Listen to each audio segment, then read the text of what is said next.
panas kan. Kita baju sampai basah. Tapi syukurlah ya. Oke, kita diminta oleh kakak-kakak untuk membagikan topik tentang ini. Mengutamakan Tuhan di tengah kesibukan. Nah, ada satu ilustrasi. Ini nanti beta kasih ke kakak-kakak lalu diteruskan ke teman-teman ya. Supaya teman-teman belajar di rumah. Oke, ini ada satu ilustrasi yang beta cari ini, dapat di sini. Jadi ada kisah cerita di sebuah desa tentang seorang kusir yang hendak mengikuti sebuah perlombaan kereta hias untuk menyambut kedatangan dan kunjungan raja mereka. Lomba tersebut sengaja diadakan karena sang raja ingin mencari kusir kereta istana yang baru. Jadi kemudian mendengar akan ada perlombaan ini, salah seorang kusir ini, dia sangat senang sekali dan dia melihat bahwa ini kesempatan untuk menjadi kusir kereta istana.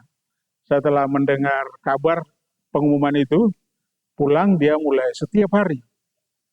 Dia bangun dan dia sibuk dengan keretanya, dia memperbaiki yang rusak, dan dia mencat ulang semua, dia merenovasi kereta itu dan menghiasnya semakin baik. Hari demi hari dia terus memperhatikan keretanya ini, membuatnya semakin baik, sampai tibalah hari di mana raja akan mengunjungi daerah mereka untuk melihat kereta. Ketika semua sudah selesai keretanya ini, lalu dia berpikir ini saatnya dia akan memandikan kudanya. Tapi apa yang terjadi waktu dia sampai di kandang kuda, kuda sudah mati. Jadi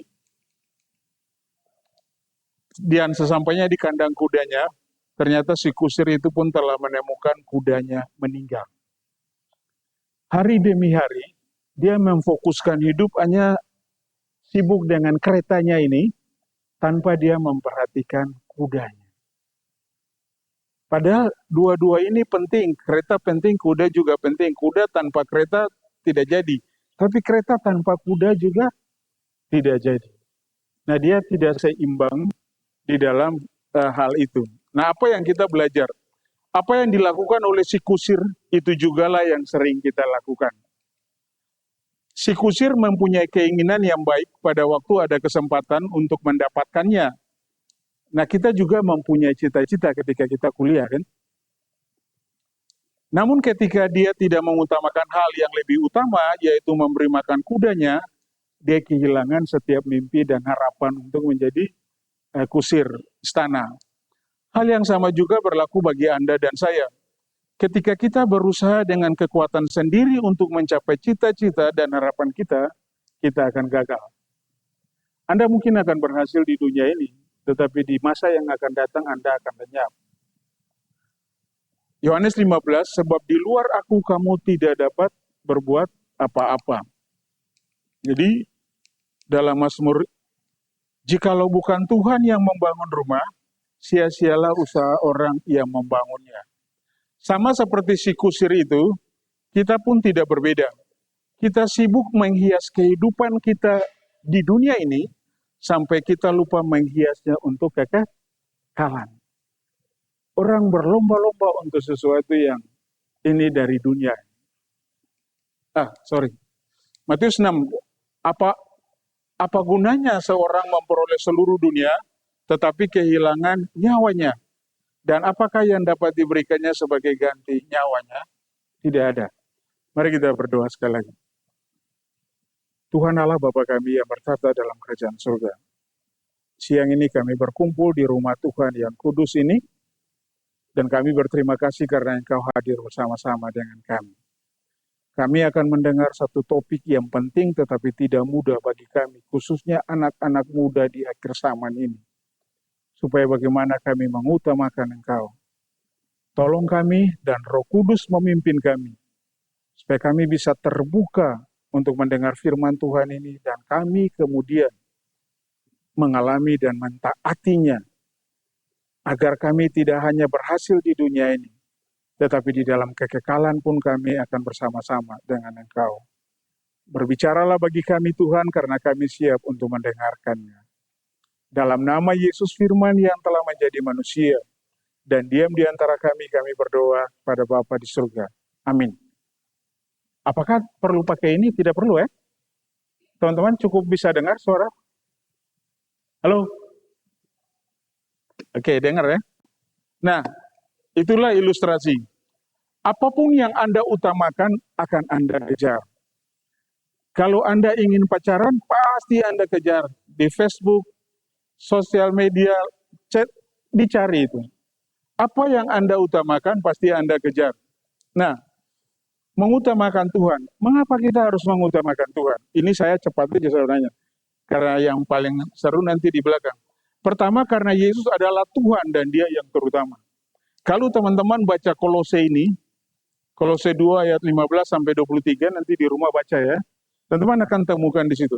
Kenapa tadi beta gambar di slide pertama itu pembukaan gambar Yesus lalu burung merpati turun. Yesus yang sebenarnya lebih bagus dari itu ya. Jangan Anda pikir ya di gambar-gambar itu Yesus ya. Tapi yang mereka itu sudah bagus kan. Apalagi yang aslinya keren. Sengaja taruh itu supaya teman-teman lihat. Waktu Yesus dibaptis, turunlah Roh Kudus dalam burung merpati dan terdengar suara. Inilah anak yang kukasihi, kepadanya aku Jadi mengapa Anda harus mengutamakan Tuhan di dalam hidup Anda?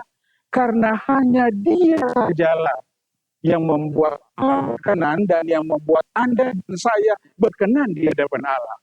Tidak ada satu orang pun yang lahir di dunia ini yang Roh Kudus memberkati seperti itu. Hanya Yesus. Itu gambar itu. Tapi kita akan lihat. Karena Yesus adalah Tuhan dan Dia yang terutama. Dia adalah gambar Allah yang tidak kelihatan. Allah itu tidak kelihatan. Tetapi pada zaman Yesus hidup, kalau orang mau melihat Allah, lihat Yesus. Dan saat ini, di mana orang tidak melihat Yesus? Tapi Yesus yaitu ada di dalam hidup Anda. Jadi kalau orang mau melihat Allah, mau melihat Yesus, lihatlah Anda. Tapi mengapa mahasiswa Kristen tidak bisa menyatakan Kristus lewat hidupnya? Karena dia tidak mengutamakan Tuhan di dalam hidupnya. Itu. Nah, ini semua. Lalu mengutamakan Tuhan berarti memberi Dia tempat yang pertama dalam kehidupan kita. Tempat yang pertama. Anda dan saya mau mengutamakan Yesus atau tidak, Dia tetap Tuhan. Kalau Anda tidak ikut Tuhan, Yesus tetap Tuhan. Kalau Anda ikut Yesus, tidak membuat Yesus semakin bertambah ketuhanannya. Saya terima Kristus tahun 86, beberapa minggu lagi saya akan mewakili Indonesia Maluku di Prapon, Taekwondo, dan saya juara Indonesia Timur. Ini bukan membanggakan, bukan. Bukan itu sampah saja. Tapi ketika hari di mana saya terima Kristus, saya tinggalkan semua itu. Berjalan dengan Tuhan. Mengutamakan Tuhan di dalam hidup saya lebih penting dari segala prestise dan cita-cita dan ambisi saya pada waktu itu. Saya waktu itu belum tahu firman Tuhan. Paulus bilang, segala sesuatu ku anggap sampah karena pengenalan akan Kristus. Saya belum tahu firman itu. Tapi malam di mana saya mengundang Yesus masuk dalam hidup saya, kira-kira segala semua prestasi di dalam olahraga taekwondo itu sampah karena pengenalan akan Kristus. Jauh lebih penting dari semuanya. Itu pengalaman hidup saya. Jadi kalau Anda dan saya mengutamakan Kristus, Yesus bukan lebih besar lagi jadi Tuhan ya. Tapi kalau Anda dan saya tidak mengikut Dia, Dia tetap Tuhan. Mengikut atau tidak Anda kepada Tuhan, Yesus tetap Tuhan. Jadi kalau Anda dan saya mengutamakan Dia, itu demi kebaikan Anda dan saya, bukan demi kebaikan Tuhan. Waktu polisi memberi peraturan, naik motor harus pakai helm, itu untuk kebaikan siapa? Polisi atau Anda? Anda kan? Tapi Anda bebas memilih mau pakai helm atau tidak. Kalau tidak pakai helm, celaka jatuh langsung mati. Nah itu, Anda pakai helm atau tidak pakai helm, polisi tetap polisi. Kalau Anda tidak pakai helm, polisi tidak hilang statusnya. Itu sama dengan Tuhan ya. Oke, itu yang pertama. Yang kedua, karena Yesus adalah sumber kehidupan Anda. Ini teman-teman yang ayat-ayat ini sudah sering saya bilang ya, tapi kita ulang tidak apa-apa ya. Tolong baca Kejadian 1 ayat 11, supaya teman-teman mengerti. Lalu yang satu siap Kejadian 1 ayat 20, lalu Kejadian 1 ayat 26. Oke? Yang sudah dapat bisa tolong baca ayat 11.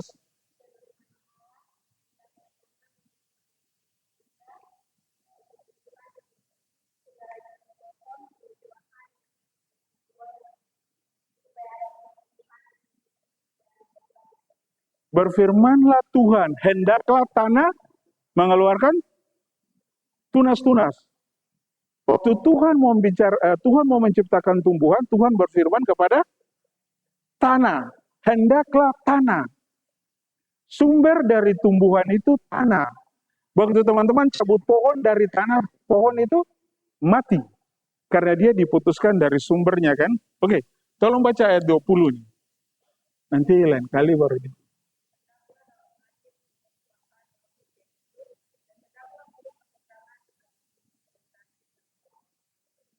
Waktu Tuhan mau menciptakan ikan-ikan, udang, sontong, dan lain-lain, dia berfirman kepada apa?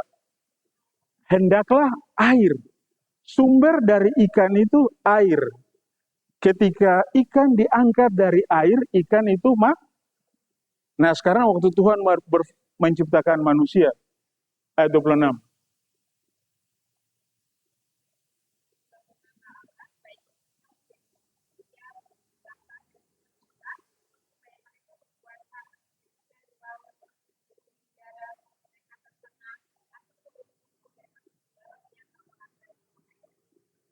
Waktu Tuhan mau menciptakan manusia, ia berfirman kepada dirinya, baiklah kita. Allah berfirman kepada dirinya. Sumber dari manusia itu adalah Allah. Anda dan saya berasal dari Tuhan. Jadi ketika Anda tidak mengutamakan Tuhan, ketika Anda jauh dari Tuhan, sehebat apapun penampilan Anda mati. Sama dengan pohon dicabut dari tanah mati kan? Ikan diambil dari air mati. Kalau Anda tidak bersama Tuhan, Anda mati. Sekalipun Anda pergi ke gereja setiap hari. Anda mati. Nanti di belakang kita akan mengerti ayat itu. Jadi ketika Anda tidak mengutamakan Yesus, tidak mempunyai hubungan dengannya, maka sesungguhnya Anda mati. Biar Anda jadi ketua angkatan muda, ketua hari-hari gerejawi dan hari-hari kiamat, Anda orang mati. Yohanes 15, sebab di luar aku kamu tidak dapat. Ayat ini sampai belakang nanti mungkin ada 5-6 kali saya bilang. Diulang supaya teman-teman ingat, sebab di luar aku kamu tidak bisa berbuat apa-apa. Nah, yang ketiga, mengapa kita harus mengutamakan dia? Karena Yesus mengetahui jalan hidup kita. Yesaya 55 ini, rancanganmu bukanlah rancanganku, dan seterusnya. Nah, teman-teman baca. Tapi ada satu ayat yang teman-teman perhatikan. Yeremia 29. Sebab aku ini mengetahui rancangan-rancangan apa yang ada padaku mengenai kamu. Demikianlah firman Tuhan, yaitu rancangan damai sejahtera dan bukan rancangan kecelakaan, untuk memberikan kepadamu hari depan yang penuh harapan. Sebab aku mengetahui rancangan-rancangan apa yang ada padaku mengenai, jangan dibalik firman Tuhan ini. Sebab aku mengetahui rancangan-rancangan apa yang ada padamu mengenai aku. Wah, itu terbalik. Kita suka terbalik-balik. Tuhan punya rencana tentang Anda. Dan Anda harus mengutamakan dia supaya dia menuntun Anda di dalam jalan rencana itu. Nah, ini ada satu ilustrasi. Ini gambarnya ini. Jalan. Jadi ini saya ambil dari buku Cara Melatih Murid Kristus, halaman 29, teman-teman baik. Nah, ada satu pilot dari pesawat. Dia sedang membawa hasil pertaniannya ke kota. Di atas pesawat itu dia memperhatikan jalan, ya ini bukan jalan ini, saya ambil dari Google aja. Tapi di jalan itu dia pas-pas, satu di kiri, satu di kanan, dan dia melihat ada satu mobil yang berusaha untuk melewati satu truk. Tapi begitu mobil yang mau melambung ini mau maju, ada mobil dari luar, dari depan, tidak jadi. Semakin dia berusaha, semakin, tapi dia tidak tahu mobil yang dari depan itu akan datang kapan. Pilot pesawat ini dia melihat itu. Jadi dia tahu, seolah-olah dia ingin bilang kepada supir yang di belakang ini, jangan lambung sekarang, nanti kamu celaka. Tunggu dulu. Jadi itu, dia Pilot itu berkata, kalau saja aku dapat berkomunikasi dengan orang dalam mobil itu, aku dapat memberitahukan kepadanya saat yang aman untuk mendahului truk itu. Dalam perjalanan hidup ini kita tidak tahu apa yang akan terjadi besok atau minggu depan. Anda dan saya bisa keluar dari tempat ini langsung mati. Betul, bukan saya sumpah kita ya. Kita tidak pernah tahu hidup kita akan berakhir kapan. Dulu orang berpikir orang tua saja yang sakit pasti mati. Sekarang ini anak-anak muda juga mati. Beta pergi ke rumah sakit RSU, rumah sakit Lemena, waktu temani beta ade cuci darah, ada anak SD, SMP cuci darah. Itu sangat mengerikan. Jadi kalau Anda masih sehat sampai siang ini, puji Tuhan. Bersyukurlah dan jaga kesehatanmu. Jadi dia bilang itu. Tetapi karena Yesus Kristus Tuhan atas segala sesuatu, Ia mengetahui apa yang akan terjadi. Yesus dapat memberitahu Anda dan saya kapan kita melangkah maju dengan aman. Tanggal 2 Oktober kami di Jakarta, dan pagi itu beta saat teduh dari Yohanes 9. Anak yang buta sejak kecil itu. Lalu Tuhan berkata, murid-murid bertanya kepada Yesus, ini dosa siapa sampai dia buta? Dosa dia atau ayahnya? Tapi Yesus bilang bukan dosa dia dan dosa orang tuanya, tetapi kemuliaan Allah mau dinyatakan. Lalu baca terus sampai nanti bagaimana dia mengenal Yesus, dia meningkat dari tetangga, ahli Taurat sampai ketemu Yesus. Yesus bertanya, percayakah engkau? Lalu dia bilang, tunjukkan kepada siapa orang itu dan saya akan percaya. Dan Yesus bilang, dia berdiri di depanmu. Lalu anak itu aku percaya Tuhan. Lalu dia menyembah Yesus. Sudah. Dari banyak berkat yang beta dapat dari Yohanes 9, satu pelajaran yang beta pegang hari itu, Tuhan, apapun kondisi saya tetap percaya Engkau Tuhan. Kami di Jakarta sudah krisis, uang sudah terbatas. Teman-teman tahu apa yang terjadi? Jam 10 siang, kami ditelepon ketika kami sedang dalam perjalanan. Kami ditelepon oleh satu teman di Jakarta dan dia cerita banyak hal. Tapi ujung dari itu dia berkata, Bu, saya ada sedikit berkat dan saya mau memberi kepada Bu Danusi. Oh iya, terima kasih. Ketika dia bilang itu, beta ingat tadi, apakah ini karena engkau tetap Tuhan? Tapi belum endingnya teman-teman. Apa yang terjadi? Jam 4 sore kami harus membawa anak kami yang kedua di Jakarta di IGD. Lalu dia disuruh dokter pulang. Tapi yang lebih mengerikan bagi kami, jam 9:30 malam di Denpasar, anak kami yang bungsu harus dilarikan ke IGD. Wow, apa yang muncul di dalam pikiran? Bukan karena orang tuanya dan karena dia, kemuliaan Allah mau ditunjukkan. Percayakah engkau? Nah, kami melakukan perjalanan jadi bulan September itu, beta belum sempat bayar BPJS.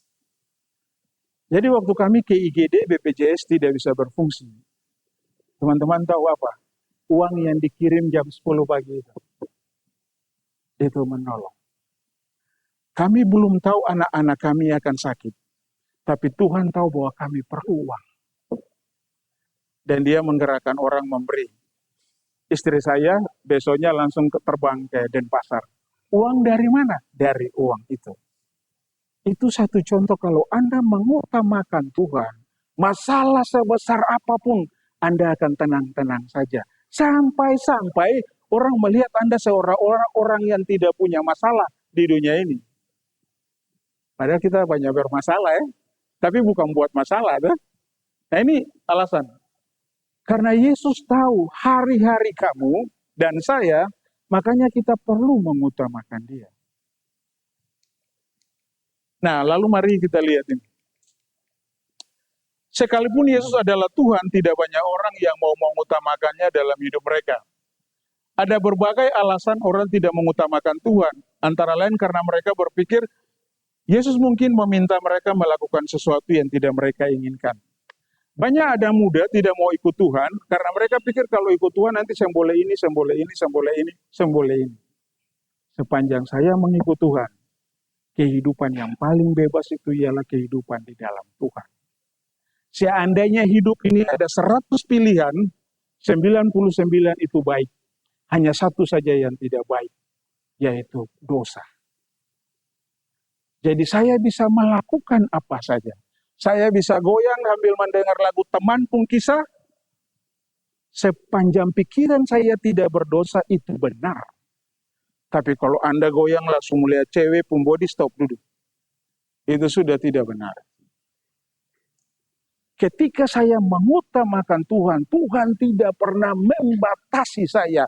Firman Tuhan sampai berkata, jangan pergunakan kemerdekaanmu untuk berbuat dosa.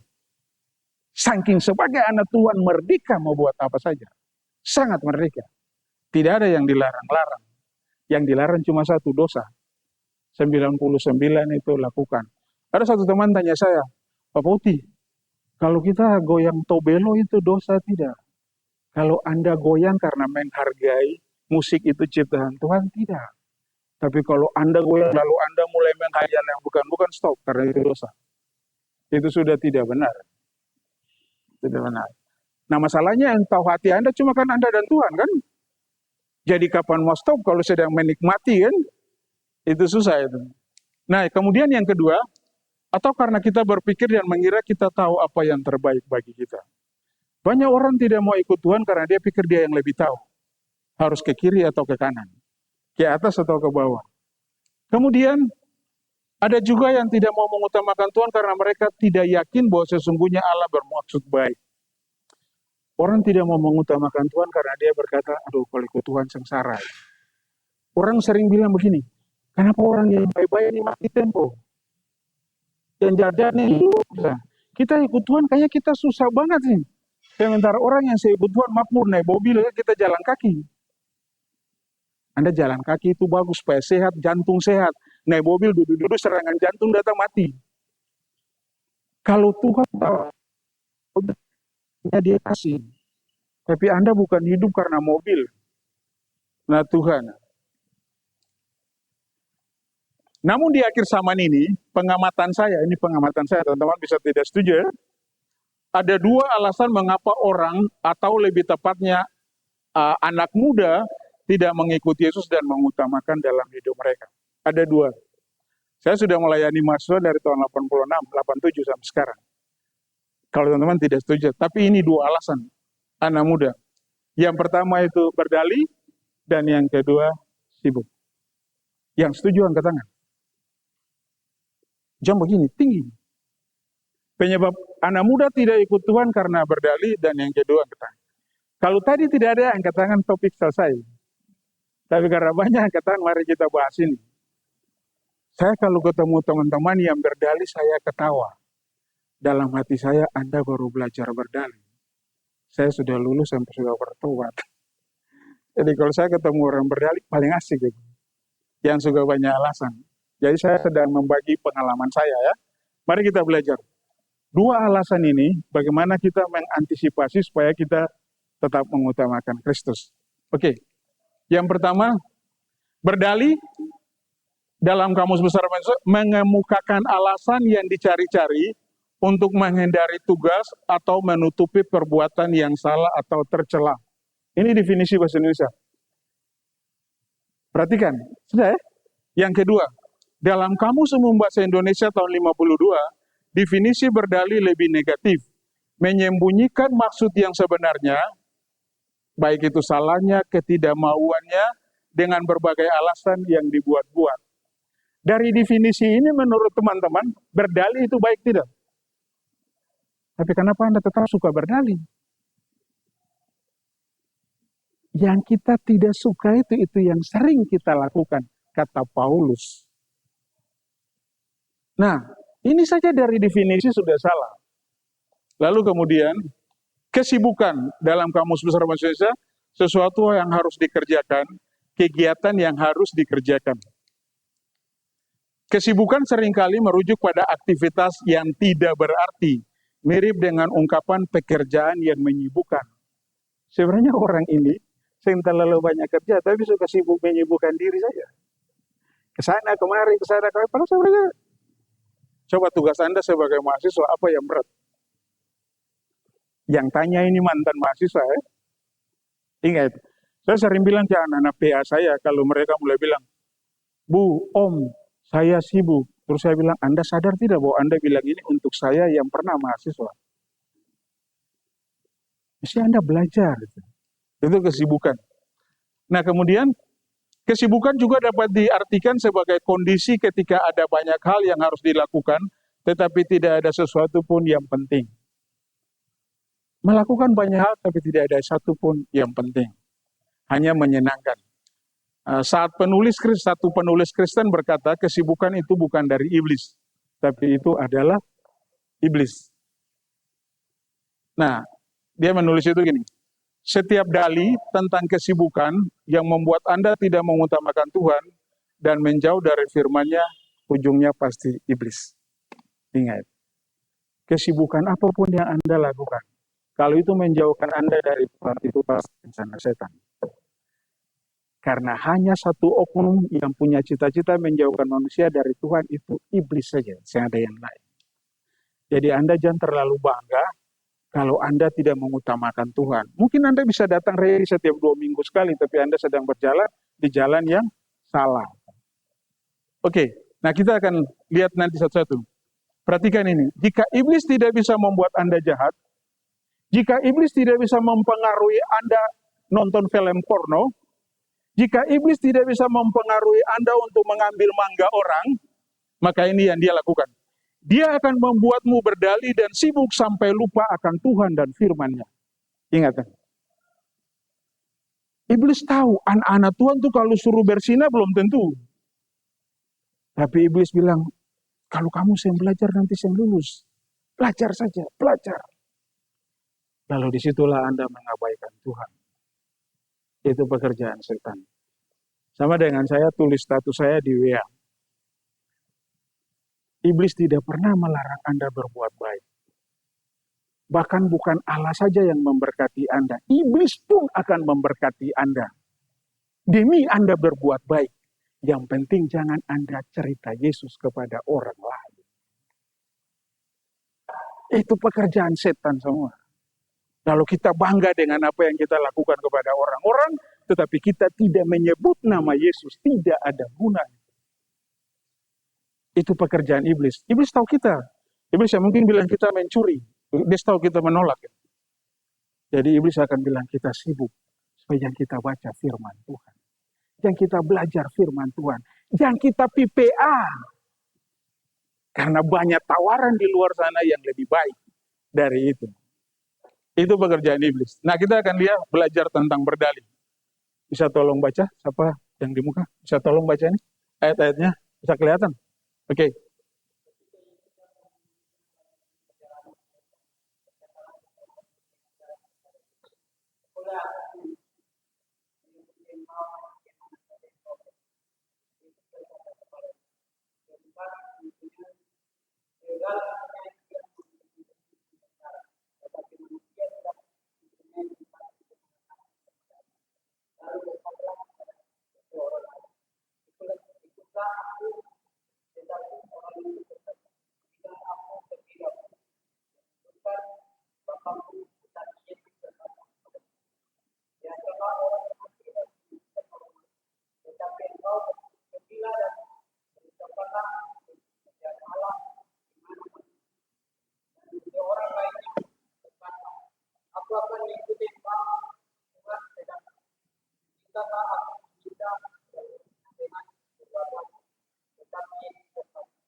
Terima kasih. Minta maaf kalau tulisannya kecil, terlalu kecil.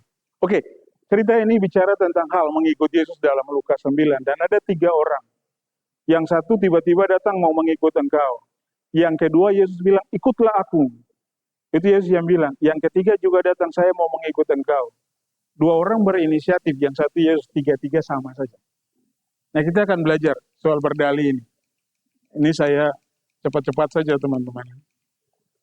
Bagian ini menjelaskan tentang 3 orang yang bisa menjadi murid tetapi mereka tidak memenuhi syarat yang diajukan Yesus. Kita akan melihat 3 contoh tentang berdalih dari kisah ini yang dapat kita pelajari dan renungkan untuk diri kita. Yang pertama, Ini seseorang yang bilang, aku akan mengikut engkau. Sebenarnya kalau teman-teman baca di dalam Matius, itu ahli Taurat. Itu ahli Taurat. Dia lihat orang banyak mengikut Yesus, kayaknya keren nih ikut Yesus. Ikut Yesus karena keren, karena popularitas. Ikut Yesus supaya dapat teman, ini kacau. Nah, adalah salah satu dari ahli Taurat yang mengajukan diri sampai dia mendengar apa yang harus Yesus katakan dibayarnya. Orang ini, ahli Taurat ini biasa hidup dengan nyaman. Dia melihat orang banyak tertarik pada Yesus, lalu dia ingin mengikutinya karena rasa ingin tahu tanpa memperhitungkan harganya. Yang menariknya, ketika dia mengatakan itu, Yesus tidak menolaknya, namun Yesus mengatakan kebenaran kepadanya. Yesus berkata, serigala mempunyai liang dan burung mempunyai sarang, tapi anak manusia tidak mempunyai tempat untuk meletakkan kepalanya. Yesus ingin menjelaskan kepadanya bahwa kehidupan Yesus adalah hidup yang menderita dan jauh dari kenyamanan. Teman-teman tahu Yesus lahir di palungan, semiskin apapun Anda dan saya sekarang ini, kita lahir di tempat yang layak. Tidak ada satupun di antara kita siang ini yang lahir di kandang. Tidak ada. Tapi Tuhan kita, dia lahir di situ. Tempat makan binatang. Itu bukan hidup yang enak. Sepanjang hidupnya dia sampai tidak mempunyai tempat untuk meletakkan kepala. Dan akhir hidupnya di atas kayu salib. Tidak ada yang enak tentang dia. Jadi kalau Anda mengikut Tuhan, jangan Anda berpikir Anda akan tidur nyenyak. Oh, susah. Saya dengan istri perjalanan dari Makassar, Kendari, Palu. Dari Palu ke Manado kami harus naik bis 28 jam. Itu tidak mudah bagi usia kami. Turun, kaki kami bisa lurus lagi. Tapi di dalam kelelahan kami berkata, kalau engkau saja rela meninggalkan surga demi kami, apapun akan kami lakukan demi orang lain dan demi Injil Kristus. Jadi itu dia. Nah, lalu kita lihat di sini. Inti dari apa yang Yesus sampaikan adalah untuk menunjukkan bahwa mengikuti Yesus tidaklah mudah. Mengikuti Yesus mungkin sangat sulit dan mungkin mengorbankan semua yang Anda sayangi dan senangi. Itu mungkin harga. Ya teman-teman yang tadi bergaul dengan Anda, tiba-tiba sendekat Anda, tapi mulai gosip Anda ke pendeta setan. Kan kayanya. Kan dia bilang kayanya kan, jadi siapa lah. Jadi itu dia sok suci lah. Orang-orang yang ngomong ini, sebenarnya orang-orang yang iri hati tidak bisa seperti engkau. Lalu dia menyebarkan itu. Nah, jadi dalih pertama orang ini terdengar seperti ini. Aku akan mengikut Tuhan, tetapi bukan tanpa alasan. Dia bikin perjanjian dengan Tuhan. Tuhan, saya mau ikut engkau, tapi ini. Engkau harus memenuhi ini. Wah, luar biasa. Dengan kata lain, saya akan mengikut Tuhan jika dia memberi saya apa yang saya inginkan sebagai balasan. Ciri dari orang ini, Tuhan saya akan ikut engkau kalau saya sehat. Kalau engkau saya ikut mati ke neraka. Tuhan saya akan ikut engkau kalau nanti saya begini, kalau saya begini, saya begini. Tuhan saya mau ikut engkau, tapi engkau tolong beri saya teman hidup. Engkau tolong, ini dalih. Itu yang pertama. Yang kedua, yang satu ini dipanggil oleh Yesus. Ikutlah aku, Yesus yang panggil dia. Tetapi ia memikirkan tanggung jawabnya. Izinkan aku pergi menguburkan bapakku dulu. Ya memang kalau dia sampai siapa yang mau kuburkan dia bapak. Di dalam budaya Yahudi, kalau orang tua meninggal, anak yang tertua, apalagi laki-laki itu dia bertanggung jawab. Tapi sebenarnya bukan itu masalahnya. Namun permintaan itu menyatakan bahwa mengikuti Yesus bukanlah hal yang prioritas bagi dia. Yesus sedang bilang dia, ikutlah aku. Tapi dia bilang, sebentar Tuhan, aku pergi tanam papaku dulu. Lalu Yesus jawab, tetapi Yesus berkata kepadanya, biarlah orang mati menguburkan orang mati. Tetapi engkau pergilah dan beritakanlah kerajaan Allah di mana-mana. Orang yang menguburkan, dia yang pergi menguburkan mati secara rohani. Lalu bapaknya yang meninggal itu mati secara jasmani. Jadi biarlah orang mati pergi menguburkan orang mati, tapi jangan engkau. Tapi dia ikut. Nah, Yesus mendengar orang itu menyatakan tanggung jawabnya dan memahami bahwa orang itu tidak percaya bahwa mengikut Yesus adalah tanggung jawab yang lebih penting. Inti dari bagian ini adalah menangani dalih yang sangat umum untuk menunda komitmen mengikut Kristus. Jadi dalih orang ini sebenarnya, Tuhan, aku akan mengikut Engkau tetapi tidak sekarang. Saya akan ikut Engkau Tuhan, tapi tunggu saya habis ujian semester dulu. Tuhan beta akan PPA nanti kalau tugas-tugas selesai. Kalau tugas belum selesai, napasmu diambil kemana kau? Ini orang, menunda-nunda, mengutamakan Tuhan. Sama seperti pemuda itu, kita pun sering berpikir, Tuhan saya akan mengikut dan mengutamakan Engkau, tetapi bukan sekarang. Nanti setelah saya lulus, nanti setelah saya kerja, nanti setelah saya pensiun, dan Anda tidak pernah ikut Tuhan. Karena siapa yang setia dalam hal kecil, dia akan setia dalam hal. Kalau dari mahasiswa yang tidak banyak punya kesibukan, Anda sudah tidak mengutamakan Tuhan, begitu Anda bekerja punya uang, Anda tinggalkan Tuhan. Gitu. Aku akan mengikuti Engkau, tetapi sekarang aku harus menyelesaikan tanggung jawabku. Aku harus selesaikan ini. Papa dan mamaku sedang suruh aku cat rumah, mau Natal. Jadi kakak beta saya bisa PA hari ini. Segala dalih Anda buat. Dan pemimpin Anda akan senyum-senyum saja. Karena dia juga tidak bisa bilang apa-apa. Mengutamakan Tuhan harus menjadi prioritas kita melebihi tanggung jawab dan kewajiban kita. Tadi saya cerita, mewakili Maluku itu tanggung jawab saya kepada provinsi ini. Tapi mengikut Tuhan jauh lebih penting. Kalau saya tidak ada, orang lain bisa memajukan Maluku. Tapi orang lain tidak bisa mengikut Tuhan, menggantikan saya. Saya harus tetap mengikut Tuhan. Nah yang ketiga, orang ini mengajukan diri sukarela untuk mengikuti Yesus, tapi akan melakukan setelah pamit dulu. Ini anak-anak yang mau ikut retreat, Om beta minta izin dari papa dan mama dulu. Ikut retreat minta izin, ke pesta saya minta izin. Itu aneh. Itulah generasi zaman ini. Mau PA, selalu alasan. Tapi diajak teman-teman ke 21, kopi, oh itu jalan. Saya minta izin lah, jalan saja. Saya tahu kata minum kopi ini mama sudah kor berapa banyak nih, jalan saja. Untuk hal-hal yang baik, di mana Anda dilatih mengutamakan Tuhan, Anda perlu minta izin. Sementara untuk yang membuat Anda merdeka dan bisa jatuh dalam dosa, jalan tanpa izin. Ini orang ketiga ini. Orang ini tidak dapat mengikut Kristus karena ia menoleh ke belakang. Tidak ada salahnya berpamitan pada orang tua yang kita kasih, tetapi ketika itu menghalangi ketaatan kita, maka itu menjadi dosa. Makanya Yesus berkata, barang siapa yang tidak menyangkal bapaknya, ibunya, atau saudara-saudara tidak layak untuk kerajaan Allah. Bukan berarti Yesus ajak kita membenci orang tua kita ya. Saya mau bilang kepada Anda, saya tidak pernah bisa mengasihi orang tua saya dengan benar sebelum saya mengasihi Kristus. Sebelum saya mengasihi Kristus, yang ada di dalam hati saya merepotkan orang tua saja. Semua keinginan saya harus dipenuhi. Tapi setelah saya terima Kristus, saya baru mengerti apa artinya mengasihi orang tua. Itu. Jadi Anda tidak akan pernah bisa mengasihi orang tua dengan benar kalau Anda tidak mengutamakan Tuhan dalam hidup Anda. Yesus memperingatkan dia untuk tidak membiarkan apapun menahannya dari kerajaan Allah. Yesus berkata kepadanya, setiap orang yang siap untuk membajak menoleh ke belakang tidak layak untuk kerajaan Allah. Apa artinya itu bagi kita? Yesus berkata bahwa siapapun yang menoleh ke belakang tidak layak untuk kerajaan Allah. Itu sesuatu yang serius. Jika Anda ingin menjadi bagian dari kerajaan Allah, Anda tidak boleh menoleh ke belakang. Jika Anda ingin mengikuti Yesus, Anda tidak boleh menoleh ke belakang.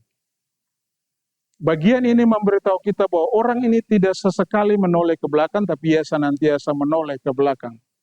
Orang ini berkata ingin mengucap selamat tinggal kepada semua orang di kehidupan lamanya, tetapi pada kenyataannya hatinya tidak meninggalkan dunia lamanya, masa lalunya. Jadi dalih orang ini adalah, Tuhan, aku akan mengikut Engkau, tetapi aku tidak bisa sepenuhnya. Ini sering orang takut ambil keputusan mengikut Tuhan, alasannya begini, kakak tapi beta takut beta berdosa. Kakak tapi beta takut jang beta jatuh lagi. Ini dalih-dalih. Waktu saya injili kakak saya, dia langsung bilang begini, Oh saya jual dulu begini, panjang kan dia tahu beta dari kecil kan. Lalu ketika dia cabutkan beta panjang beta beta bilang itu dulu kan. Hari ini Anda lihat saya lakukan itu, dia diam. Lalu dia bilang tidak, ya tidak. Jangan lihat ke belakang, lihat saya hari ini. Yang Yesus sudah rubah saya, bukan kemarin. Yang kemarin betul apa yang Anda bilang. Tapi hari ini saya tidak melakukan itu kan. Jadi itu. Ini dalih orang itu. Saya masih sering gagal dan jatuh. Saya takut tidak bisa menenangkan engkau. Saya orang berdosa dan banyak lainnya. Kakak PA kunjungi. Mau PA. Aduh kakak beta PA lagi. Beta rasa beta PA nanti beta hanya jaim saja. Menipu saja. Habis PA juga beta tetap berdosa. Ini orang yang ketiga. Dan banyak contoh lain. Nah teman-teman. Mengikut Yesus harus lebih penting daripada segala kenyamanan yang Anda miliki. Apapun yang paling nyaman bagi Anda sekarang, mengikut Tuhan jauh lebih penting dari itu. Kenyamanan terpenting yang seharusnya dimiliki seorang Kristen adalah mengikut Yesus. Mengikut Yesus harus lebih penting daripada tanggung jawab yang Anda miliki. Apapun tanggung jawab Anda sekarang, baik sebagai anak dari orang tua, baik sebagai mahasiswa di kampus, baik sebagai pengurus organisasi apa, organisasi Kristen, mengutamakan Tuhan lebih penting dari semua itu. Lebih penting. Tanggung jawab terpenting yang harus dimiliki seorang Kristen adalah mengikut dan mengutamakan Yesus. Tidak ada yang dapat menggantikannya. Mengikut Yesus harus lebih penting daripada keinginan lain.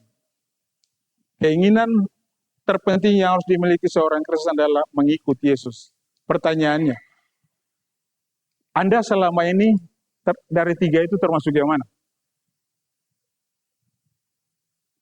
Yang mau ikut Tuhan cuma mau nyaman saja, yang mau ikut Tuhan tapi bukan sekarang, atau yang selalu pakai masa lalu untuk tidak mengikut Tuhan. Kegagalan. Pengkhotbah 7. Lihatlah hanya ini yang kudapati, bahwa Allah telah menjadikan manusia yang jujur. Tetapi mereka mencari banyak. Pada awalnya Tuhan tidak menciptakan manusia yang berdalih. Manusia yang berdalih itu akibat dosa. Jadi kalau Anda berdalih sampai siang ini, itu Anda menunjukkan bahwa Anda membiarkan dosa bertumbuh dalam hidup Anda. Itu berdalih. Galatia 6, jangan sesat. Allah tidak membiarkan dirinya dipermainkan. Karena apa yang ditabur orang, itu juga yang dituai. Kalau Anda sepanjang masa muda Anda berdalih, nanti Anda akan menuai hasilnya. Dan tidak ada buah yang baik yang akan muncul dari orang yang berdalih. Tidak ada. Ada lagi ayatnya. Nah, sekarang kita lihat belajar tentang kesibukan. Sampai situ cukup jelas ya? Saya terlalu terburu-buru ya? Atau terlalu cepat? Kita masih ada kesibukan lagi. Nah, di akhir zaman ini, kita terperangah oleh berbagai dinamika dan perubahan yang terjadi dengan begitu cepatnya. Dunia berubah cepat sekali. Ciri kehidupan dunia saat ini adalah khawatir, sibuk, dan ambruk. Pertama, khawatir mau makan apa. Lalu karena sentau mau makan apa, sibuk sana, pikir sini, pikir sini. Lalu karena lelah mencari itu akhirnya ambruk. Itu ciri dunia. Tak ada salahnya kalau kita sibuk, tetapi ada bahaya yang tersembunyi dalam kesibukan. Bahaya itu ialah bahwa kita akan menjadi begitu sibuk mengerjakan banyak hal, sehingga kita tidak mempunyai waktu tersisa untuk hal-hal yang paling penting. Bahaya lain, kita akan membiarkan hal-hal yang mendesak, yang baik dan bersifat sementara dalam hidup ini, sehingga kita menyisihkan hal-hal yang kekal. Kita malah bisa begitu sibuk untuk Tuhan, sehingga kita tidak dapat meluangkan waktu serta mengutamakan Dia untuk bersama Dia. Banyak orang berlomba-lomba melakukan sesuatu untuk Tuhan, tetapi mereka tidak berjalan bersama Tuhan. Itu aneh. Dalam satu retreat, waktu itu ada acara Maluku Bangun Pujilah Tuhan, dan itu berbagai denominasi gereja dan yayasan penginjilan di Maluku bergabung, Ambon. Kami dari pelayanan juga beberapa orang diminta menjadi konselor. Konselor itu orang yang menolong orang-orang yang ambil keputusan di altar call. Nah, beta tidur dan pemain-pemain musik. Lalu satu pagi beta lihat mereka tidur sampai jam 7:30 langsung lompat kamar mandi main musik. Hari kedua sama, hari ketiga beta ambil air langsung beta siram. Anda mau memuji Tuhan tanpa mendengar Tuhan berbicara, berarti pujian-pujian itu dari setan. Satu saat Bu Hans, kami keluarga berangkat dan Bu Hans dan teman-teman, mereka telepon kami selamat Natal. Lalu di tengah-tengah ucapan selamat Natal, beta tanya, bagaimana saat teduh pagi ini, di Natal ini? Bu Hans jawab begini, aduh Bu, minta maaf. Tadi yang sempat saat teduh. Terus saya bilang, dengar Hans, semua malaikat itu suara bagus. Di surga, bagus suaranya. Tetapi kalau ada satu malaikat yang suaranya paling jelek di surga, seluruh artis yang suara terbaik di dunia ini gabung pun masih tetap tidak dapat suara malaikat itu. Padahal di surga dia jelek. Tapi di dunia ini semua artis penyanyi, kumpul penyanyi, suaranya tetap tidak sebaik itu. Jadi kalau begitu, untuk apa Anda menyanyi, memuji Tuhan tanpa mendengar Tuhan berbicara kepada Anda? Jangan. Nanti saya lihat di belakang. Dalam Keluaran 3 diceritakan bagaimana Musa ketemu dengan Tuhan kan? Dan Musa waktu ketemu Tuhan, dia sedang menggembalakan kambing domba. Tapi dia rela meninggalkan itu. Sekarang Anda ada kuliah nih. Saya tanya Anda, ini cuma contoh saya kan? Anda ada kuliah nih. Dosen kasih kuliah nih. Ini beda dengan Musa kan? Tiba-tiba Anda lihat semak-semak belukar terbakar. Apa yang Anda lakukan? Anda bilang, oh beda om, kalau sama Musa kan pasti otompik, tapi ini di kelas nih. Keluar gini belum tentu itu Tuhan yang bicara, lalu bagaimana? Kata apa ini? Tapi yang saya mau bagi di sini, waktu Musa ketemu Tuhan, dia sedang tidak santai-santai. Ini yang kedua. 1 Raja-Raja 19. Nabi Elia diancam dibunuh oleh Isabel, istri Ahab. Dia lari terbirit-birit. Tapi waktu dia lari, itulah Tuhan bicara kepada dia. Nah ini teman-teman, mari kita lihat Lukas ini. Coba kita baca sama-sama, yang bisa baca kuat ya. 1, 2, 3.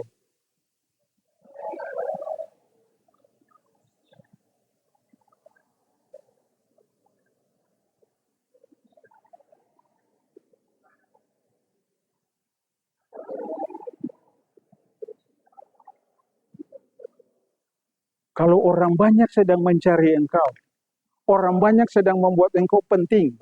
Anda calon gubernur Maluku, yang kampanye beribu-ribu orang datang. Apa yang Anda lakukan? Apa yang Yesus lakukan?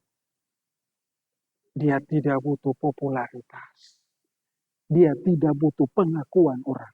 Ketika banyak orang datang kepada dia, ingin disembuhkan, ingin mendengar dia meninggalkan mereka. Untuk apa?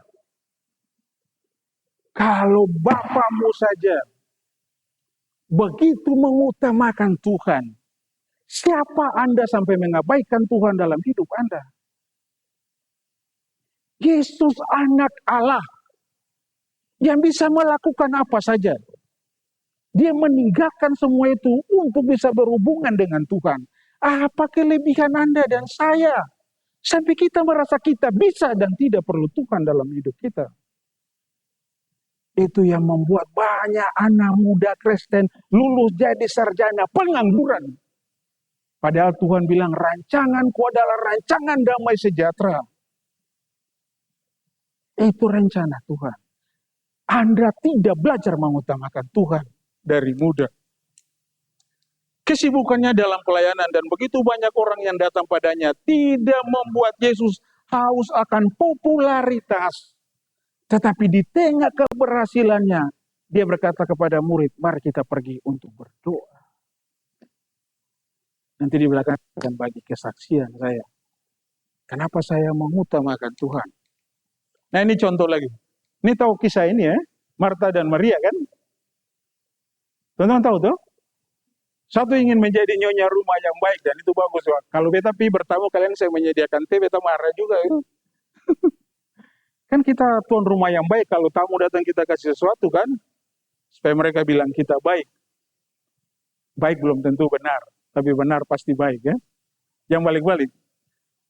Ya ini beta saya baca supaya kita lewat saja. Ini teman baca di rumah ya. Kita mau belajar dari dua orang ini. Bukanlah suatu hal yang kebetulan bahwa kisah Maria dan Marta ini mengikuti perumpamaan Samaria. Ya sebelum kisah Marta dan Maria, teman-teman baca itu perumpamaan tentang orang Samaria yang murah. Teman-teman bisa tahu bagaimana dia berkorban kan? Merawat orang itu, mengorbankan uang, itu melayaninya excellent. Tapi ketika selesai itu, Yesus pergi ke Betania ketemu keluarga ini. Yesus baru saja bercerita tentang seorang laki-laki yang menyibukkan diri untuk menolong orang lain. Menyibukkan diri.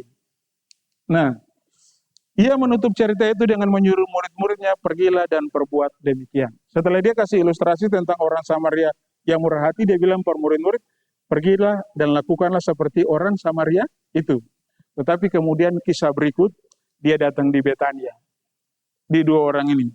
Namun supaya kita jangan berpikir bahwa menolong orang lain adalah inti kekristenan, Yesus memperingatkan kita supaya jangan terlalu sibuk sampai tidak mengutamakan dan menyediakan waktu baginya. Harus selalu ada keseimbangan dalam hidup seorang Kristen. Kegiatan luar tidak dapat menggantikan pengabdian kita. Kita tidak boleh mengutamakan kesibukan kita menggantikan mengutamakan Tuhan dalam hidup kita. Panggilan Kristus bagi kita merupakan panggilan untuk tidak terlalu sibuk sehingga kita dapat mengutamakan Dia dalam hidup kita. Dan Yesus mengajarkan hal itu dalam salah satu kunjungannya kepada Maria, Marta, dan Lazarus di rumah mereka. 3 adik kakak ini siapa yang tua? Wah, parah. Ini kalau setan tipu bisa tertipu nih. Siapa yang tua? Lazarus. Habis itu? Maria. Maria baru Marta, ini parah. Nah, sementara Yesus berkata-kata, Maria duduk dekat kakinya sambil mendengar perkataan. Kisah tentang Maria ini ada 3 kali dalam Alkitab, dalam Injil. Maria tercatat 3 kali dalam kitab Injil dan pada setiap kesempatan ia berada di tempat yang sama, di kaki Yesus. Ini satu, duduk dekat kaki Yesus.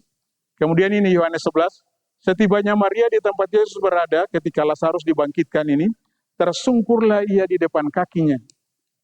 Lalu yang ketiga, Yohanes 12, maka Maria mengambil setengah kati minyak narwastu, lalu meminyaki kaki Yesus dan menyekanya dengan rambutnya. Duduk dekat kaki seseorang adalah sebuah ungkapan dalam perjanjian baru yang berarti menjadi pengikut orang itu atau menjadi muridnya. Jadi Anda bilang Anda murid Tuhan, tapi tidak pernah duduk di depan firman Tuhan. Anda murid gadungan. Anda mesti belajar firman Tuhan. Nah, berlawanan dengan Maria, Marta sibuk sekali melayani. Kata sibuk mempunyai arti repot. Itu berarti bulak-balik dari satu arah ke arah yang lain. Ditarik ke segala arah. Sibuk sana, sibuk sini, lihat ini sana, kurang, lihat ini kurang. Lama-lama jengkel. Kan gitu, kalau Anda kerja sendiri kan lama-lama Anda jumawa kan, orang ngomong bilang kan. Nah itu. Itu merupakan gambaran seseorang yang cemas dan tegang karena khawatir. Dia khawatir jangan-jangan dia bisa jadi ibu rumah yang baik nih untuk Yesus kan. Yang teman-teman sedih apa? Dia sibuk menyiapkan makan, bukan sementara bukan itu yang Yesus butuh. Itu bahaya bagi kita nanti kalau Anda belajar ya. Marta menerima Yesus ke dalam rumahnya dan kemudian mengabaikan Yesus ketika dia menyiapkan suatu jamuan lesat yang tidak dibutuhkan Yesus. Tentu saja makanan perlu, tapi apa yang kita lakukan bersama Kristus dan mengutamakan Dia jauh lebih penting dari apa yang kita ingin lakukan. Bersama Yesus jauh lebih penting dari apa yang ingin Anda lakukan. Tidak banyak hal yang sama merusaknya bagi kehidupan Kristen seperti berusaha bekerja untuk Kristus tanpa menyediakan waktu. Sekali lagi, sebab di luar aku kamu tidak dapat berbuat apa-apa. Persoalan Marta bukanlah karena ia memilih terlalu banyak pekerjaan untuk dilakukan. Namun ia membiarkan pekerjaan mengganggu dia dan membuat dia ambruk. Anda membiarkan begitu banyak kesibukan menggerogoti Anda sampai Anda seolah-olah hampir mati. Karena itu Anda sibuk apa? Uang tinggal minta dari orang tua. Kecuali ada teman-teman yang Karena hikmat Tuhan bekerja. Ojek, bikin apa ya Tuhan berkati. Tapi sebagian besar mahasiswa kan kuliah orang tua yang biayai kan. Jadi sebenarnya Anda sibuk-sibuk apa sebenarnya? Itu dipertanyakan. Saya dulu kuliah teman-teman. Saya dari orang tua yang tidak kurang. Ya saya pulang dari kampus tuh sudah ada manisan pala 1 ember tinggi begini. Harus kupas bikin manisan. Kalau bikin manisan bawa di pondok-pondok. Belajar. Tapi tetap saya baca firman Tuhan. Baca firman Tuhan. Jika melayani Kristus membuat hidup kita sulit, maka ada sesuatu yang benar-benar salah dengan pelayanan kita. Nah, kita akan lihat di sini. Apa akibatnya kalau kita begitu sibuk dengan banyak hal dan mengutamakan itu lebih dari Tuhan?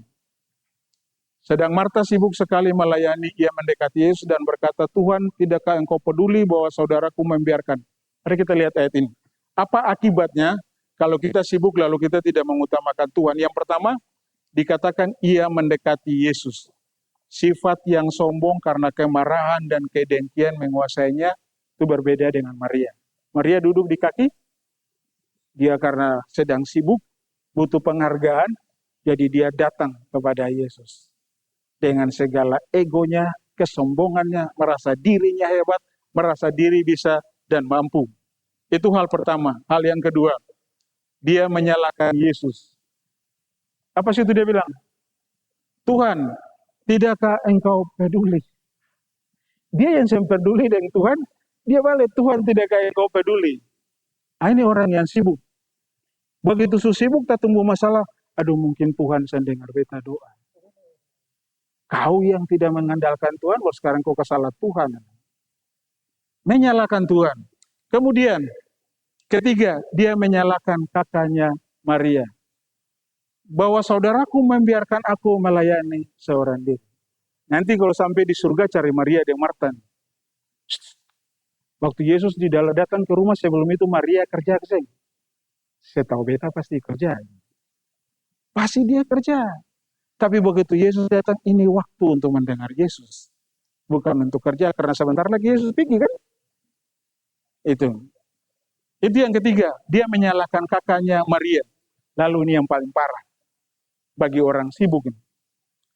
Keempat, memaksakan kehendaknya kepada Tuhan. Suruhlah dia membantu aku. Jadi saya bisa bilang Maria, kakaknya dia paksa Yesus supaya melakukan dia pun kehendaknya. Ini ciri-ciri orang yang kesibukan sampai yang mengandalkan Tuhan. Jika kita tidak mengutamakan Kristus dan menyediakan waktu baginya secara pribadi setiap hari, maka kita segera akan berakhir seperti Marta. Sibuk, tetapi Anda mungkin lulus cum laude, tapi tidak ada Tuhan di situ. Anda mungkin lulus ujian semester A, tidak ada Tuhan di situ. Kami kunjungi satu keluarga sakit, tetangga kami, dan kami berkata kepada beliau, Ma, semua orang akan sakit. Tapi yang berbahagia itu kalau kita sakit bersama Tuhan. Ini anto sakit kan, bukan minta anto sakit. Lalu beta bilang begini, lebih baik sakit bersama Tuhan daripada sehat tanpa Tuhan. Anto kaget, terima kasih Bapak Uti. Tapi bukan berarti kita minta sakit ya. Jangan pulang langsung berdoa, Pak Uti bilang lebih baik sakit jadi Tuhan kasih beta sakit, beta yang ajar itu ya. Ini konteks untuk orang ibu yang sakit.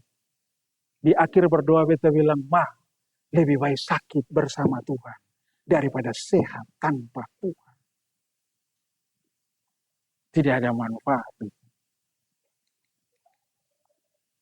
Lukas 10, tetapi Tuhan menjawab, Marta, Marta, engkau khawatir dan menyusahkan diri. Soalnya ini persoalan dia cuma ini saja. Yang dia kerja-kerja banyak itu ini hanya untuk menutupi ini saja sebenarnya. Tuhan kemudian menyatakan masalah yang sebenarnya dari Marta. Khawatir, menyusahkan diri, dan akhirnya ambruk. Yang tadi itu, punya saat ini khawatir, sibuk, ambruk. Sama Marta ini. Tiba-tiba mahasiswa sekarang sibuk, tiba-tiba asam lambung. Isi bikin apa asam lambung.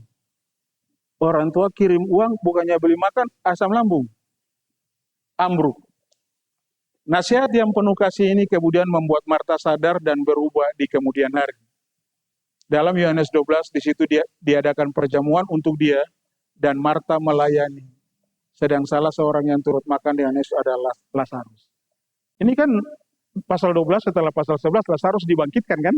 Jadi bisa bayangkan begitu banyak orang datang kan, lebih banyak dari Yesus sendiri. Tapi di sini dia sang bersungut karena dia tahu dia semua menyibukkan diri dengan banyak hal lain. Seperti itu. Nah, sampai di sini apa yang harus kita lakukan? Pertama, Anda harus berhenti berdalih dan mengatakan yang sebenarnya dari diri Anda.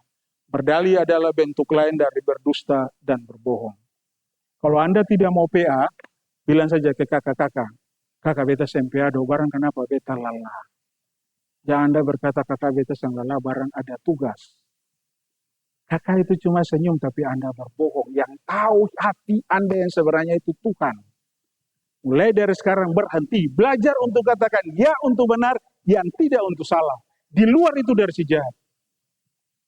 Jangan Anda banyak berdalih. Saya begini karena ini saya sedang menceritakan hidup saya. Kemudian Yohanes 8. Iblislah yang menjadi bapamu dan kamu ingin melakukan keinginan-keinginan bapamu. Ia adalah pembunuh manusia sejak semula dan tidak hidup dalam kebenaran. Sebab di dalam dia tidak ada kebenaran. Apabila ia berkata dusta, ia berkata atas kehendaknya sendiri. Sebab ia adalah pendusta dan bapa segala dusta. Kalau Anda berdalih, Yesus berkata, iblislah bapamu. Mulai dari sekarang berhenti. Tunjukkan bahwa Anda anak Tuhan. Katakan yang sebenarnya. Sering orang berdalih karena takut. Anda lebih takut pemimpin, takut dosen, atau takut Tuhan? Saya kerja dan bos saya orang Jerman, dia masuk lalu dia bilang, nanti kalau ada orang telepon beritahu saya tidak ada. Langsung dia masuk ruangan, saya ada penjelasan kan? Dan sementara beta berpikir telepon berbunyi. Boleh saya bicara dengan Pak Greg? Oh maaf, Pak Greg tidak ada. Setelah tutup telepon, beta tokit pintu ruangan. Bos, Pak Greg bisa saya perlu? Tadi ada orang telepon dan saya sudah melakukan apa yang Anda katakan. Karena firman Tuhan bilang tunduklah kepada pemimpin. Dan dia tanya mau bicara dengan Pak Greg, saya bilang Pak Greg tidak ada. Tapi saya berharap terakhir kali Anda minta saya melakukan ini. Karena bagi saya ini berbohong. Dan Tuhan saya melarang saya berbohong. Kalau nanti ada telepon, sekalipun Anda bilang tidak ada, saya akan bilang Anda ada. Besoknya dia masuk kantor, dia bilang, justru tidak jadi. Langsung dia bilang teman yang lain, nanti kalau ada yang telepon bilang saya tidak ada. Dia tahu, dia bisa suruh beta. Karena kalau suruh beta bilang ada. Mau takut pemimpin lalu kehilangan gaji atau takut Tuhan? Lebih baik takut Tuhan. Kedua, mulai menata kesibukan dan tetapkan mana yang prioritas dalam hidup Anda. Saran saya, prioritas Anda adalah mengutamakan Tuhan dan hubungan pribadi dengannya sebagai prioritas utama. Yohanes 15, sebab di luar, seberapa kali ayat ini diulang? Sebab di luar aku, kamu tidak bisa berbuat apa-apa. Sebagai penutup, teman-teman, ini Alexander Agung. Salah satu pemimpin Roma yang hebat melakukan Persia. Pasukan Alexander Agung sedang bergerak maju menuju Persia dalam suatu keadaan pasukannya tampak akan kalah. Para tentaranya telah menjara begitu banyak barang dari pertempuran sebelumnya, sehingga barang jaraan itu membebani pergerakan mereka dan mereka kehilangan efektivitas dalam peperangan. Alexander memerintahkan agar semua barang rampasan mereka ditumpuk lalu dibakar. Para prajurit mulai mengeluh, tetapi kemudian mereka menyadari kebijakan perintah itu. Jadi mereka menang perang-perang sebelumnya, mereka menjara. Tapi jarahan-jarahan ini sudah membuat pergerakan mereka susah. Dan mereka hampir kalah, Alexander bilang, kumpul semua itu dan bakar. Tadinya mereka agak menyesal, tapi mereka sadar maksud itu. Lalu mereka mengatakan ini, ketika kami membakar itu seolah-olah mereka telah diberi sayap. Mereka berjalan dengan ringan kembali. Kemenangan pun mereka raih.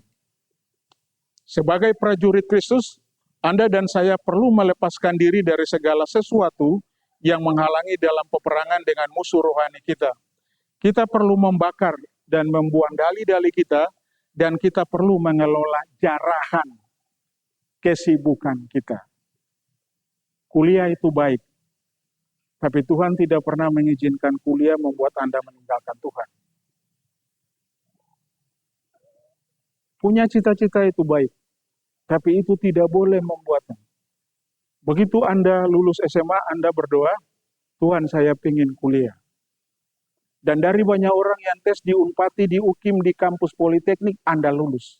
Apakah itu karena Anda? Ada banyak orang yang lebih pintar dari Anda tidak lulus. Dan secara ekonomi lebih kaya tapi tidak lulus. Anda lulus. Lalu Anda kuliah. Lalu begitu Anda lulus dari kuliah, Anda berdoa, Tuhan sudah lulus, saya mau kerja. Kerja. Tuhan kasih pekerjaan. Setelah pekerjaan, orang tua bilang menikah. Berdoa punya teman, menikah. Setelah menikah, punya anak. Itu seperti jarahan-jarahan yang Tuhan berikan. Jangan kebaikan Tuhan itu membuat Anda meninggalkan Tuhan. Jangan. Tuhan tetap Tuhan. Tahun 2008, saya divonis operasi. Setelah saya perjalanan pulang dari pedalaman Asmat, dengan begitu banyak pemuda yang mengambil keputusan, ikut Tuhan, saya dioperasi. Lalu kemudian, saya merasa Tuhan menyembunyikan sesuatu. Saya berangkat dengan uang di tabungan 1 juta. Teman-teman bisa bayangkan, operasi di Jakarta uang 1 juta, bunuh diri. Ketika mau pergi, saya berdoa dengan istri, Tuhan kami tahu Engkau sanggup menyembuhkan saya. Tapi kalau Engkau mengizinkan beta dirujuk ke Jakarta, saya tahu Engkau punya maksud tertentu. Saya mau taat dan saya mengikut Engkau. Operasi pertama, saya sebenarnya hampir cuci darah. Karena saluran ureter membuat air dari ginjal tidak keluar. Jadi dokter bilang salurannya itu tersumbat. Setelah di laser, tidak berhasil. Ketika beta di tempat tidur mulai sadar dari obat bius, dokter yang operasi sudah di samping. Lalu untuk bilang begini, Pak Yus, operasi gagal. Hampir beta pingsan ulang. Dokter ahli, rumah sakit canggih, alat canggih, operasi gagal. Wow. Ya singkat cerita karena lebaran pulang beta telepon istri saya, Ma di Ambon bagaimana? Baik. Oke. Beta merasa Tuhan menyembunyikan sesuatu dari beta di balik penyakit ini. Apa yang membuat beta sakit? Jangan telepon beta sampai beta telepon nanti. Joyce bertanya, barang beta mau sendiri dengan Tuhan. Mencari dia untuk tahu apa penyebabnya. Hari pertama saya, hari kedua, hari ketiga beta telepon Joyce. Ma oke, beta sudah mengerti masalahnya. Beta akan baik-baik saja. Ini belum operasi loh teman-teman. Beta akan operasi tapi beta akan pulang ke Ambon baik-baik saja. Istri saya bilang, kan belum operasi. Iya, beta akan operasi tapi saya mati. Karena beta sudah tahu masalahnya. Berikutnya di sini beta dibelah teman-teman. Dipotong ini, 1 jingkal panjangnya di sini. Untuk mengetahui masalahnya. Dan beta sehat sampai sekarang. Itu bukan karena beta. Tapi itu karena Tuhan yang berfirman. Tahu. Oke. Lalu sejak beta itu, ini komitmen beta. Saya dipanggil Tuhan untuk melayaninya. Tetapi pelayanan tidak boleh menjadi yang utama dalam hidup saya. Kristuslah yang harus tetap menjadi yang utama dalam hidup. Dan saya harus mengutamakan dia dan bersekutu dengannya lebih dari pelayanan saya. Jadi Tuhan memanggil saya melayani, tetapi saya begitu bersemangat melayani sampai saya sudah tidak mengutamakan Tuhan lagi. Sejak saya sakit 2008 sampai sekarang, kalau saya sudah tidak punya persekutuan dengan Tuhan, saya akan batal. Batal kegiatan. Pelayanan tidak boleh menggantikan Tuhan dalam hidup saya. Dan dia harus yang terutama. Nah, dan inilah ayat-ayat yang menolong saya. Satu hal kalau ku minta kepada Tuhan, itulah yang ku ingini, diam di rumah Tuhan seumur hidupku, menyaksikan kemurahan Tuhan dan menikmati baitnya. Sebab lebih baik 1 hari di pelataranmu daripada 1000 hari di tempat lain. Lebih baik berdiri di ambang pintu rumah Allahku daripada diam di kemah-kemah orang fasik. Saya tidak tahu bagaimana teman-teman mengutamakan Tuhan. Tapi siang ini saya mau bilang kepada Anda, utamakan dia. Supaya masa muda Anda, hidup Anda, studi Anda tidak sia-sia di dunia ini. Sebab di luar aku, kamu tidak bisa berbuat apa-apa. Tuhan Yesus berkati, mari kita berdoa. Bapa di surga, terima kasih untuk kasih karunia dan kemurahan-Mu bagi kami. Terima kasih untuk firman Tuhan yang sudah kami dengar. Kami jujur dan kami mengakui di hadapan Engkau. Seringkali kami terlalu banyak berdalih. Dan kami tidak sadar bahwa aktor dari semua dalih kami adalah si jahat. Kami mohon supaya Tuhan berbicara bagi kami, menolong kami agar kami bisa berhenti dari dalih-dalih dan berbicara yang benar. Tolong kami supaya kami mengutamakan Engkau dalam hidup kami. Pertama-tama hubungan pribadi dengan Engkau. Dan yang kedua supaya kami tetap bertumbuh di dalam firman Allah, di dalam kelompok-kelompok PA, dengan tidak memakai banyak dalih. Tolong kami supaya kami tidak ditipu oleh si jahat, karena sesungguhnya waktu kami berdalih, maka dia adalah Bapa kami. Kami seharusnya anak-anak-Mu Tuhan, dan kami tidak mau lagi berdalih. Tolong juga kami supaya kami bisa mengelola kesibukan kami, karena kepercayaan dan tanggung jawab yang Engkau berikan bagi kami. Engkau mempercayakan ini karena Engkau percaya kepada kami. Tolong kami supaya kami tidak menyanyiakan kepercayaan-Mu dengan mengabaikan Engkau dan tidak mengutamakan Engkau dalam hidup kami. Studi penting, kuliah penting, tetapi Yesus jauh lebih penting karena studi dan kuliah hanya menolong kami hidup di dunia ini. Tetapi Engkau akan membawa kami sampai kepada kekekalan. Tolong kami supaya kami mengutamakan Engkau dari masa muda kami, agar pada masa tua kami bisa tetap berbuah dan menuai hasil yang kami terima ketika kami mengutamakan Engkau. Berkati anak-anak muda ini Tuhan, dan pakai mereka supaya mereka menjadi terang bagi bangsa-bangsa untuk menyatakan kemuliaan karena Engkau, karena mereka mengutamakan Engkau dalam hidup mereka.